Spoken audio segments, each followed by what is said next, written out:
Hi, ഞാനിന്ന് വന്നിരിക്കുന്നത് ഒരു പായസത്തിൻ്റെ റെസിപ്പി ആയിട്ടാണ്. നമുക്കിന്ന് നുറുക്ക് ഗോതമ്പ് വെച്ചിട്ട് എങ്ങനെയാണ് കിടിലൻ പായസം തയ്യാറാക്കി എടുക്കുന്നതെന്ന് നോക്കാം. ഇത് നമുക്ക് പെട്ടെന്ന് തയ്യാറാക്കി എടുക്കുകയും ചെയ്യാം. നല്ല ടേസ്റ്റുമാണ്. എത്ര കഴിച്ചാലും മതി വരില്ല. ഇത് നമുക്ക് സദ്യക്കും അല്ലെങ്കിൽ വീട്ടിൽ എന്തെങ്കിലും ഫംഗ്ഷനൊക്കെ പെട്ടെന്ന് തയ്യാറാക്കി എടുക്കാൻ പറ്റുന്ന നല്ലൊരു പായസമാണ്. കഴിച്ചു നോക്കിയാലും ഇത് ഗോതമ്പ് കൊണ്ടുണ്ടാക്കിയെന്ന് പറയില്ല. അപ്പം നമുക്ക് എങ്ങനെയാണ് ഈ റെസിപ്പി എന്ന് നോക്കാം.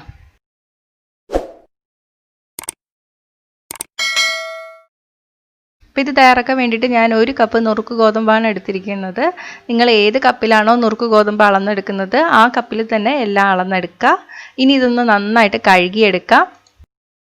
ഇനി ഇതിലോട്ട് നമുക്ക് കുറച്ച് വെള്ളം ഒഴിച്ചിട്ട് 2 മണിക്കൂർ കുതിർന്ന് വരാൻ വേണ്ടിയിട്ട് വയ്ക്കാം.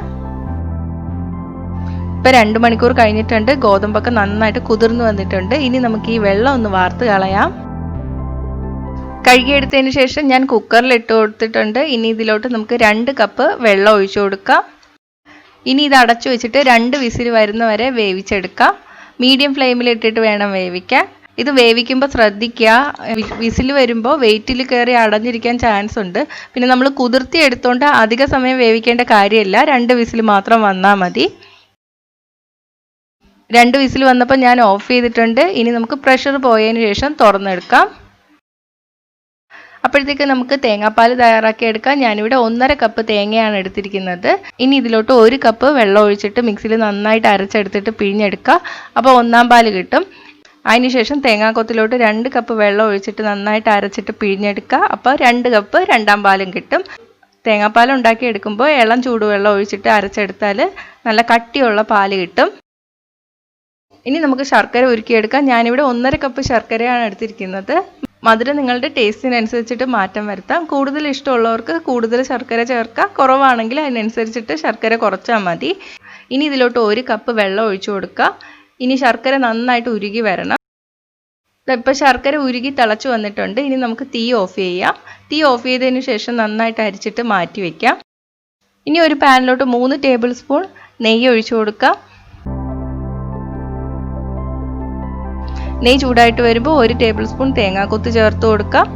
ഒന്ന് ബ്രൗൺ നിറം വരെ വറുത്തെടുക്കാം. ഞാൻ തീ മീഡിയത്തിലാണ് ഇട്ടിരിക്കുന്നത്. ബ്രൗൺ നിറം ആയി വരുമ്പോൾ നമുക്ക് കോരി മാറ്റാം. ഇനി ഇതിലോട്ട് നമുക്ക് അണ്ടിപ്പരിപ്പ് ചേർത്ത് കൊടുക്കാം. ഇതും ഇപ്പോൾ കളർ മാറി വന്നിട്ടുണ്ട്. നമുക്ക് കോരി മാറ്റാം. ഇനി ഇതിലോട്ട് കിസ്മിസ് ചേർത്ത് കൊടുക്കാം.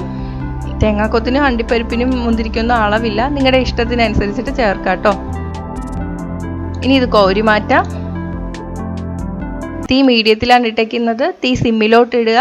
ഇനി ഇതിലോട്ട് നമ്മൾ വേവിച്ച് വെച്ചിരിക്കുന്ന ഗോതമ്പ് ചേർത്ത് കൊടുക്കാം. ഇനി ഇത് 1 മിനിറ്റ് ഒന്ന് നെയ്യിൽ നന്നായിട്ടൊന്ന് മൂപ്പിച്ചെടുക്കുക. അടിയിൽ പിടിക്കാതിരിക്കാൻ നോക്കണം. ഇനി നമുക്കിതിലോട്ട് ശർക്കരപ്പാനി ഒഴിച്ചു കൊടുക്കാം. ഇനി ഇതൊന്ന് നന്നായിട്ട് ഇളക്കി വറ്റിച്ചെടുക്കണം. ഇത് കുറച്ച് സമയം എടുക്കും കേട്ടോ. 5 മുതൽ 10 മിനിറ്റ് വരെ എടുക്കും. ഈ സ്റ്റെപ്പിലാണ് നമ്മുടെ പായസത്തിൻ്റെ ടേസ്റ്റ് ഇരിക്കുന്നത്. എത്രത്തോളം നന്നായിട്ട് വറ്റിച്ചെടുക്കുക അത്രയും നെയ്യും ശർക്കരയൊക്കെ ഈ ഗോതമ്പിൽ നന്നായിട്ട് പിടിച്ചു വരും. അപ്പം നല്ല ടേസ്റ്റും ആയിരിക്കും. നമ്മൾ നെയ്യ് പായസത്തിൻ്റെയൊക്കെ പരുവയില്ലേ, അതുവരെ നമ്മളിങ്ങനെ വഴറ്റിയെടുക്കണം. നോൺ സ്റ്റിക്കിലല്ലാതെ ഉരുളിയിലൊക്കെ ഉണ്ടാക്കുമ്പോൾ അടിക്ക് പിടിക്കാൻ ചാൻസ് ഉണ്ട്. അപ്പം നന്നായിട്ട് തന്നെ ഇളക്കി കൊടുക്കണം. ഇപ്പോൾ ദാ നല്ല വറ്റി വന്നിട്ടുണ്ട്. ഇങ്ങനെ കഴിക്കാൻ തന്നെ നല്ല ടേസ്റ്റാണ്. നെയ്യുടെയും ശർക്കരയൊക്കെ മണം നന്നായിട്ട് വരുന്നുണ്ട്. ഇനി ഇതിലോട്ട് നമുക്ക് 2 കപ്പ് 2-ാം പാൽ ചേർത്ത് കൊടുക്കാം. നന്നായിട്ട് മിക്സ് ചെയ്ത് കൊടുക്കുക. ഇനി ഇതൊന്ന് തിളച്ച് വരട്ടെ. ഇനി ഇതിലോട്ട് 1/2 ടീസ്പൂൺ ഏലക്കപ്പൊടി ചേർത്ത് കൊടുക്കുക. ഏലക്കപ്പൊടി ഇല്ലെങ്കിൽ 3-4 ഏലക്ക ചേർത്താൽ മതി. 2 നുള്ളു ചുക്കുപൊടി ഓപ്ഷണലാണ്, ഉണ്ടെങ്കിൽ ചേർത്താൽ മതി. ഇനി 1 നുള്ളു ഉപ്പ്. തിള വന്ന് തുടങ്ങിയിട്ടുണ്ട്. ഇനി നമുക്ക് ഇതിലോട്ട് 1 കപ്പ് 1-ാം പാൽ ചേർത്തിട്ട് നന്നായിട്ട് മിക്സ് ചെയ്തെടുക്കാം. വറുത്ത് വെച്ചിരിക്കുന്ന അണ്ടിപ്പരിപ്പും മുന്തിരിയും തേങ്ങാക്കൊത്തും ചേർത്ത് കൊടുക്കുക. ഇനി ഒന്ന് തിള വന്ന് തുടങ്ങുമ്പോഴേക്ക് തീ ഓഫ് ചെയ്യുക. അപ്പം നല്ല അടിപൊളി പായസം ഇവിടെ റെഡി ആയിട്ടുണ്ട്. ഇത് ചൂടോടെയും കഴിക്കാം, തണുത്തിട്ട് വേണമെങ്കിലും കഴിക്കാം. എനിക്ക് കുറച്ച് തണുത്തിട്ട് കഴിക്കുമ്പോഴാണ് ടേസ്റ്റ് കൂടുതലായിട്ട് തോന്നിയിട്ടുള്ളത്. ഇവിടെ ദുബായിൽ നമ്മൾ കടയിൽ നിന്ന് ചോറ് വാങ്ങുമ്പോൾ അതിൻ്റെ കൂടെ കുറച്ച് പായസം തരും. അപ്പോൾ ഈ പായസം മിക്കവാറും കിട്ടാറുണ്ട്. നല്ല ടേസ്റ്റാണ് ഇതിന്. ഇത് കഴിക്കുന്നവർക്ക് ഗോതമ്പാണെന്ന് പോലും അറിയാൻ പറ്റില്ല. അപ്പോൾ എന്തായാലും ഒന്ന് ട്രൈ ചെയ്ത് നോക്കുക. നല്ല ഈസിയാണ്. സദ്യക്കായിരുന്നാലും അല്ലെങ്കിൽ വീട്ടിൽ ഫംഗ്ഷനൊക്കെ ഉള്ളപ്പം തയ്യാറാക്കാൻ പറ്റിയ ഒരു റെസിപ്പിയാണ്.